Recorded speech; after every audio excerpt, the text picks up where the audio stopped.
Hey babes, so I thought I'll do a little roundup, just sharing some thoughts about things I'm wearing on my face today, as well as a little purchase, and I want to demo another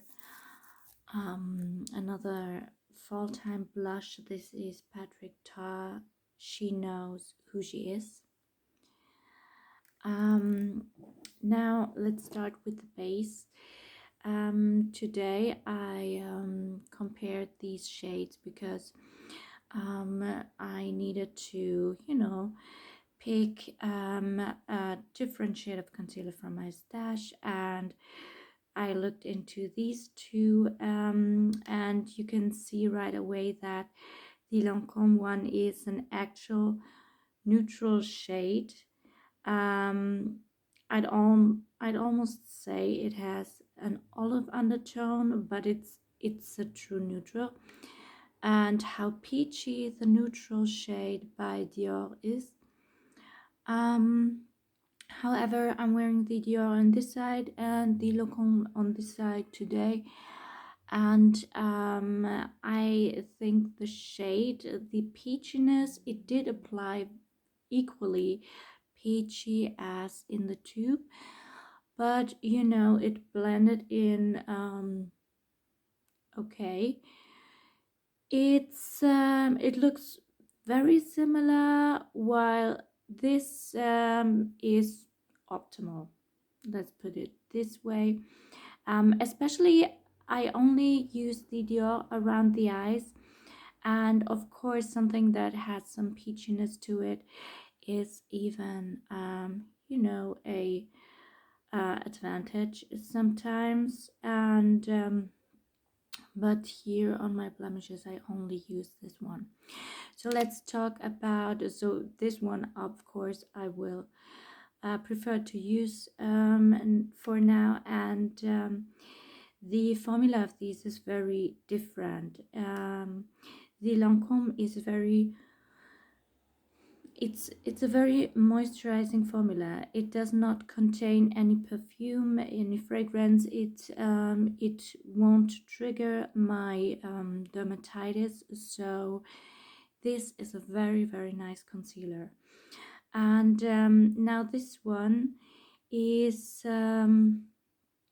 a lot more matte, and I'm sorry, I also want to say chalky. Some might prefer it as a self-setting concealer, but I don't notice an advantage because it creases more because of this consistency. Also, it's heavily perfumed. I cannot wear this around my mouth. It's not for sensitive skin. I even though my eye area is all right, I even could feel a difference in the corner of my eye. I mean, it's fine, but I could feel that, the heavy fragrance is just slightly irritating, not heavily so that I had redness or anything like that, but that's just a big downside in this product. And even when you have normal skin and you wouldn't mind fragrance, it still is a unnecessary stress factor for your skin, even when it does not react. So as much as I love the fragrance of Dior makeup, I think in a blush I can really enjoy it, but base products that you really rub into your skin, that are closer to your skin because they're wet or creamy, I would really prefer it unfragranced. So, and now about the finish. This is very beautiful, and this looks so much better than the Dior side. The coverage is pretty comparable, while this is a bit less coverage, but you can build it up, so there's no difference. it's a very elegant formula and it looks beautiful, while this side looks very dry and cakey. And you know, you are actually left with your eye area looking moisturized, not greasy or not emollient like from a cream, but it just, you know, like glowing skin because it has some moisture. And going then in with a powder to blur, to take away shine is so easy. So this is a winner for me. And this is certainly not bad and many people love it, but um, not a winner for me. And then we have this Givenchy Prisme pressed powder. You know, it's been reformulated and oh, it smells so good. Yes, of course, this being fragranced again is not perfect for a powder because, you know, optimal would be that I would be able to use it here as well. With this fragrance, I cannot, but you know, I can wear it here where glow or shine is more of an issue for summer. And this is a very fine pressed powder.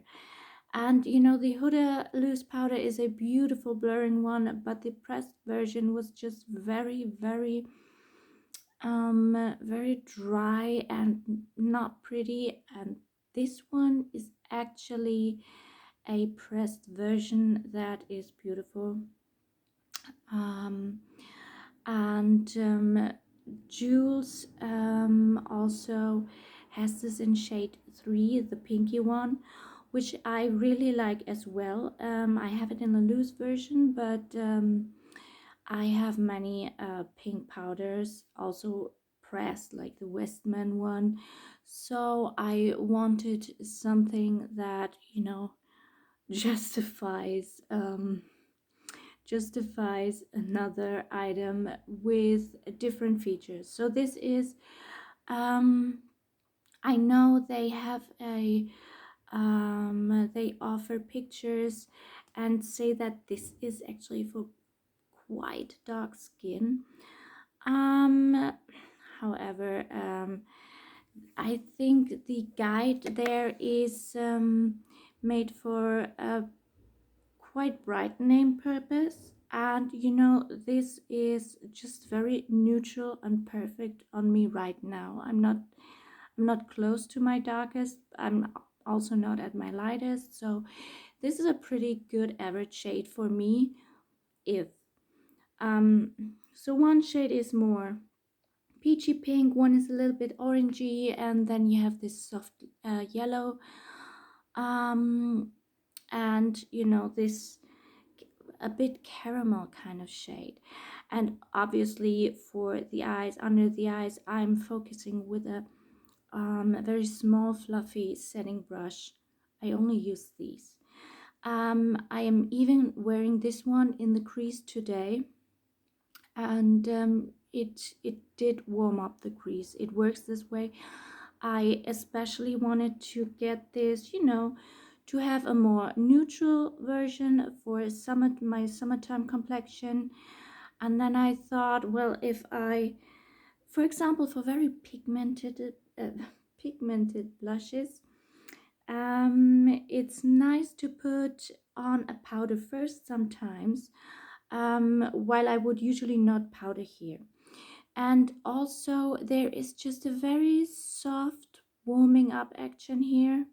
It's very fine and translucent, but there's an ever so softly warming up going on when I use this. It's extremely subtle, but again, when I go in only into this shade, I'm able to warm up my crease, which is actually a nice step.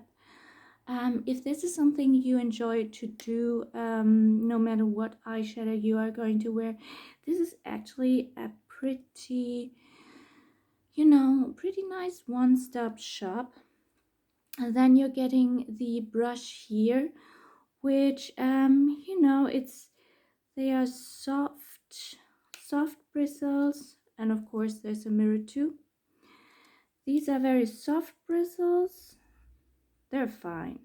I mean, there are really worse brushes in the game, and I think I always loved the way that Givenchy is putting this brush here, and they even improved it because this is the new reformulated one, and it opens up sideways so you can use the mirror at the same time, right? It used to open up to sit in front of the mirror. That wasn't too smart, but at least they improved it quite quickly, I would say. Now this brush is very soft, and you know, it absolutely works in a pinch. And oh, by the way, the Lancome the Dior concealer creased so heavily and with some thickness to it that it did not look too pretty, and it really needed to be fixed. But enough of that. So this works. It's soft, it's nice enough. Sometimes they are very horrible brushes with quite thick plastic bristles. Which one was the last time I used? It was in an eyeshadow palette, and it was a horrible quality. Which one was that? It certainly was not Chanel, because they always have nice ones. They have the nicest ones. Yes, I think I know it was Dior. Even in a palette where they give them these little silvery metal brushes. And why would you even bother making them prettier if the brush itself is like a scratchy broom? I mean, it's absolute nonsense. I like to have these little brushes in there. Obviously sometimes I grab them to use them, but the Dior ones are almost impossible to use because they are very scratchy little crappy things. So yeah, and by the way, I really wish Chanel could have in recent years really, while they have nice brushes, they could improve this horrible situation where they put a little flimsy plastic on top to have the brush sit in the product. This is how you do it, and this is in general, well, it's on level with Chanel, but meanwhile even more affordable, because Chanel this past year especially, they got very expensive. Last year the ultra tenue lip duos, they were 40 euros. Now they're at 50. That is some considerable raise of prices. However, so let's move on. Oh yeah, this is very beautiful, and no question, it's, oh, this is refillable, I see. Okay, but I have not seen any refills so far. However, yeah, I'm pretty sure it's refillable. However, what I wanted to mention is, in these ingredients, the formula is almost identical to the bronzers.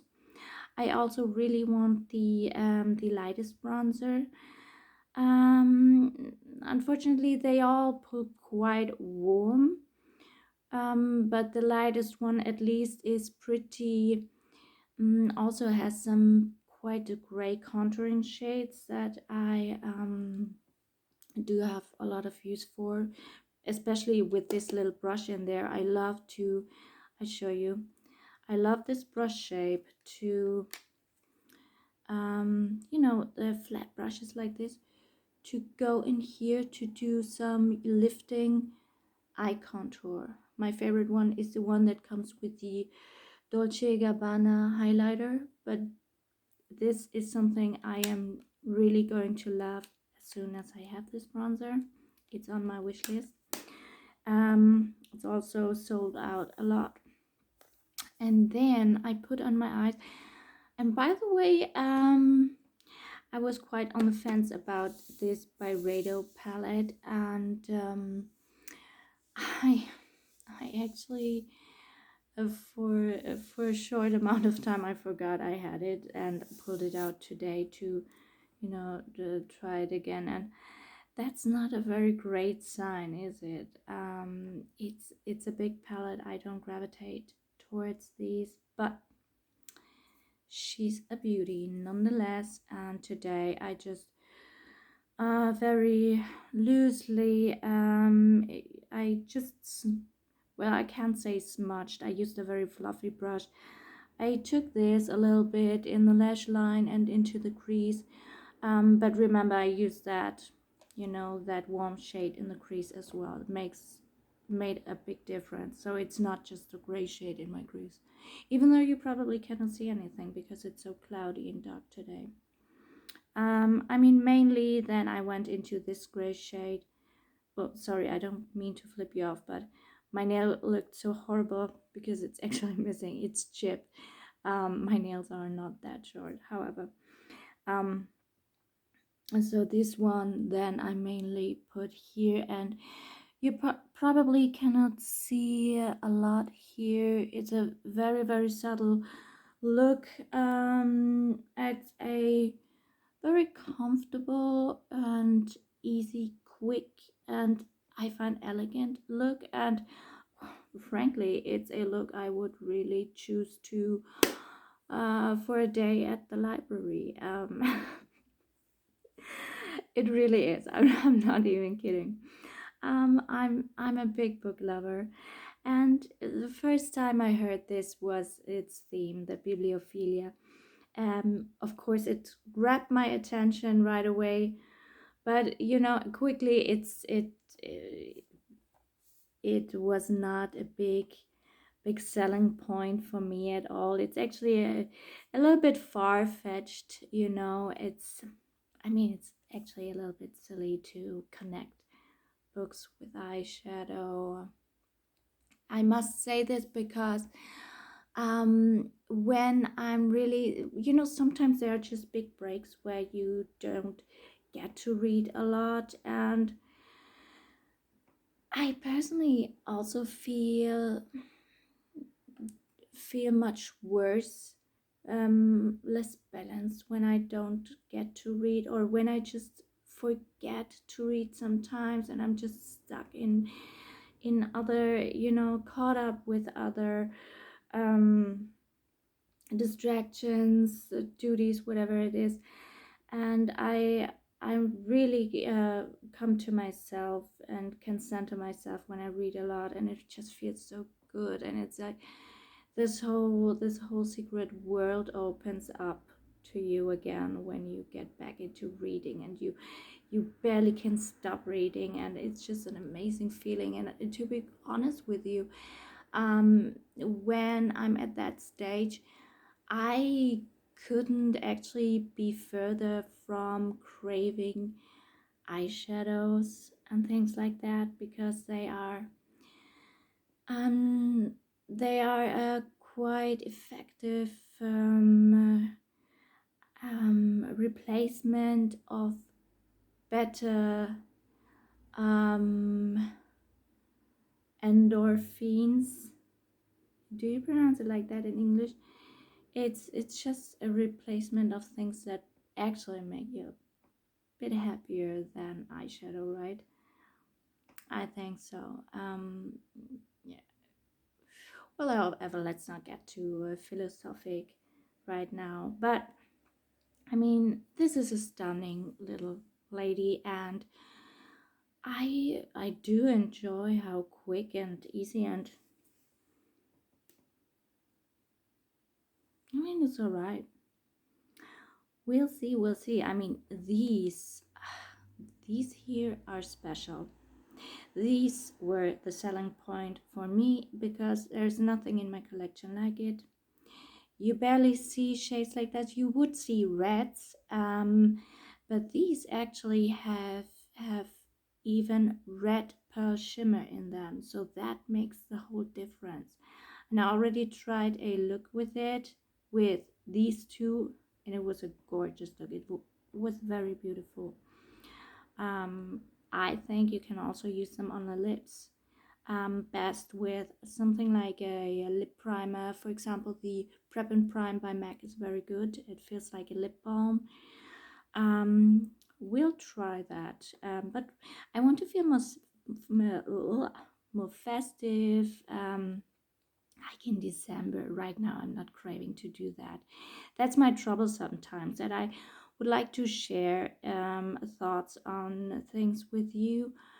But I'm just not in the mood really for it. For example, the new Pat McGrath palette is so colorful and out there, and right now I just want to, you know, enjoy earthy fall shades. This is also something I wanted to note, that this is such a nice balance to go from autumnal shades to more festive Christmas looks. Golds are a big Christmas thing for me. Very nice for the holidays. So this is a great palette to take you from fall to the festive season. So they did a great job to that extent. Of course, unfortunately, you have many repeat shades that look quite similar. And something I never realized watching others' swatches reviews, I always thought this one was a matte shade, but it's not. It's not matte at all. It's actually almost no, it's not a duochrome, but it almost has a bit of a shift, a peachy pearly shift, that if you know what it is, it can look very beautiful. But I was disappointed at first because I love my matte cream shades to brighten up my inner corners here. My eyes are very deep set, so brightening this area up with a matte shade is where it's at for me, to look more awake, to look less tired and old. And I'm sorry, I'm out of breath. I also don't feel well at all. But however, yeah, I mean, she's beautiful. But again, many repeats. Even these red ones. This one, I don't think it was necessary. Even in another demo from someone else, I noticed that mixing these somehow looked the same as this one alone. And you know, the browns and blah blah blah, and so on and so forth. Let's continue. Also, my throat really hurts. Now then, I also wore today this one. This is the Laneige Sugar Glaze in the shade. No, it's called Glaze Craze Tinted Lip Serum, and the shade is called Sugar Glaze. Now, this looks delicious. I love how this clicks shut. It's very satisfying and it feels safe. We love safety here. It smells like burnt sugar. It smells really good, and but very sticky and sugary, but it also dissipates very quickly, so it's nothing that will follow you around until you're sick of it. And now I think this looks very pretty on the lips, and but even when I wore it the first time and now again today, I unfortunately I don't really notice that it really does something good, mm, noticeable for my lips. Also, I'm a bit of a clean freak. I don't like fabric compacts, things that can get dirty and that you cannot clean up. Stuff like that makes me go mad. No, that's exaggerated, but I don't like it. And here, one time I didn't pay attention and a bit of product just went in this little crevice here, you know, in here, and I don't like that. Maybe this is crazy, but I have to pay attention, you know, be careful to only put out a little bit, to not, to, you know, keep it from going in there and gunking up. I know, it's weird, but I cannot help it. It's pretty. I didn't apply a lot right now, but I think it's pretty. I don't see a big treatment number for your lips though, so far. Yeah, I mean, it's a pretty simple task. I cannot see myself changing my opinion about that. Now, another thing, um, I'm I have some complaints about, as so often. This is the Typology's tinted serum in shade Too Light. Now, I was so intrigued by this brand that I broke my rule of not buying anything in a dropper again, because again it gets dirty and I cannot stand that. I want to use my things quick, best in a pump, you know. I don't want to be bothered with anything getting dirty, spilling, and no, just no. But you know, I was so intrigued, I gave it a shot. um I hope I will never buy any tinted products in dropper bottles again, because it's so annoying. Also, this was a hard pick. Yeah, I was very torn. I even got shade 2 and 3, even though this is very warm and it pulls quite orange. And no, it hasn't oxidized. I know I had this for a while, but when it was very new, I also posted a short with it. I swatched it against the shade BD21 by Chanel. That is a golden undertone, and the Chanel shade, even though it's not even the olive line, the line with the neutral olive undertones, it looked so natural and olive next to this one. I know it's very thin and I'm wearing it today. It didn't give me any trouble wearing it.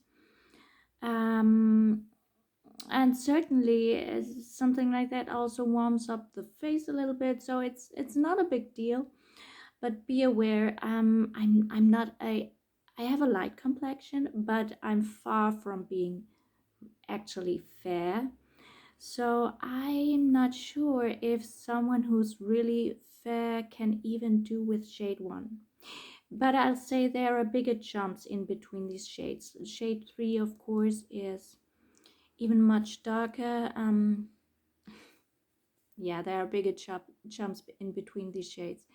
But I think I remember I was scared that shade 1 would be a bit paper white on me. Every time I go for the lightest shade, I end up with something that looks ghostly white, so I was scared to choose this one. I think this is actually the right shade for me, because it, you know, it spreads out. And you know, the French products, they also have a bit of a thing for complexion products leaning a bit more orange to make it look a bit healthier, sun-kissed. You know, the classic Chanel Ton de Chanel bronzer shade is quite orange actually. So you know, it's a, I call it a cultural preference, to warm up the complexion that way. It looks alright, um, but I would not repurchase at all. Not only because of the dropper. It's also about. So this summer I barely used my skin tints, because you know, I just felt like when I was just doing sports, whatever, I felt completely fine just wearing my sunscreen, maybe some powder. And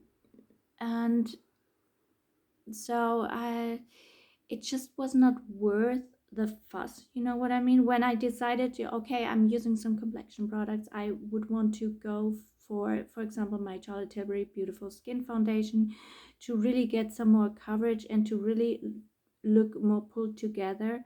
So the difference in using a skin tint wasn't really my thing this summer. So, but what I I really want to avoid buying into in the future is getting things like a tint with delicate ingredients like vitamin C here. I have to use this on top of a sunscreen, or use something with SPF in powder form on top, or in spray form, let's say. So for that reason, also the new Victoria Beckham tint, I knew that the high price tag, because of its ingredients, isn't really catering, or isn't really doing it for me, because I always have to, you know, put on SPF in another form on top. And the most important factor was it containing shea butter. I also know from Jules that she most likely broke out. No, she didn't break up. She probably broke out from that Beckham skin tint. So it contains shea butter, and that was just, shea butter is an immediate no from me. By the way, she came out with her holiday sets, and one of them has her highlighter stick and two sleeve cuffs. I think gold plated sleeve cuffs. I think it's a very beautiful set. But I cannot do shea butter. This little highlighter stick contains shea butter, so I couldn't do it. I get, I get little bumps of congestion from shea butter. So yeah, do with that information what you think it gives. It's beautiful, and I think those little sleeve cuffs are pretty cute and actually practical. Yeah, but not for me. Maybe you care for that one. So skin tints in general, at the moment, not too much my thing. I don't like the dropper. I don't want any skincare ingredients in my foundation products, really, because it's always something to consider, like, when are you going to apply your SPF? So yeah, I just don't want to deal with that anymore. Also with the Victoria Beckham primer, I had still the original formula one, or a priming moisturizer it was called. I think now they are more liquidy. Nonetheless, they are expensive because they contain this Augustinus Bader TF8 ingredient. And now I managed to get it into my routine to finally use it up and not let it go to waste. But it's it's a luminous primer, and it was hard to put it directly onto my skin. And yeah, so eventually I used it underneath a powder foundation with an SPF. But we also know it's not the safest, and